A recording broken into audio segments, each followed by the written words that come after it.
High বন্ধুরা, তোমরা কেমন আছো? আশা করি ভালো আছো, সুস্থ আছো। তো বন্ধুরা, আজকে রামনবমী। তো আমরা এসেছিলাম কালীনগরে।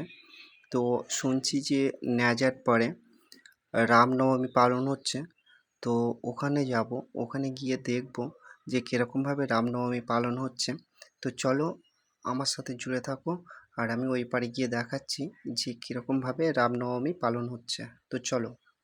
তো বন্ধুরা, আমরা এসে গেছি ন্যাজাট পরে, আর এটাই হলো ন্যাজাট।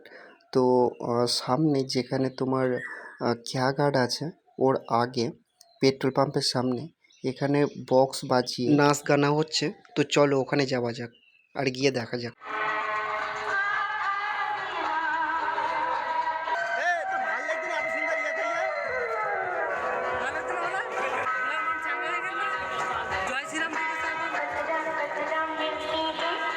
তো বন্ধুরা, এখানে পুজোর প্রসাদ দিচ্ছে, আর খিচুড়ি প্রসাদ।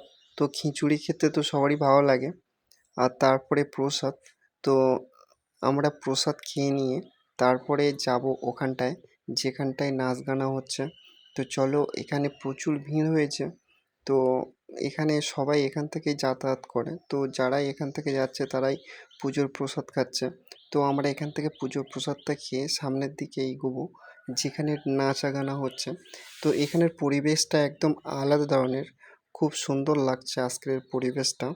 আর কালীনগর পাড়ে আমার একটা কাজ ছিল, সেই জন্য কালীনগরে এসেছিলাম। তো এখানে রামনবমী পালন হচ্ছে দেখে এই পাড়ে চলে আসলাম, আর সেই কাজটা ন্যাজাটে এসে মিটিয়ে নিলাম। আর এখানে দেখতে পাচ্ছ যে খেয়াঘাট আছে ন্যাজাটের, তার আগে যে পেট্রোল পাম্পের সামনে এইখানেই নাচা গানা হচ্ছে। তো এখানের পরিবেশটা অনেকটা সুন্দর লাগছে। তো আমি এখানে সাউন্ড দিতে পারছি না, কারণ সাউন্ড দিলেই কপিরাইট আসবে।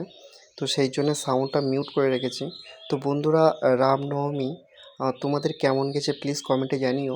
আর আজকের ব্লগ এতটুকুই, দেখা হচ্ছে পরের ব্লগে। তো আপনারা সবাই ভালো থাকবেন, সুস্থ থাকবেন, আর নিজের খেয়াল রাখবেন।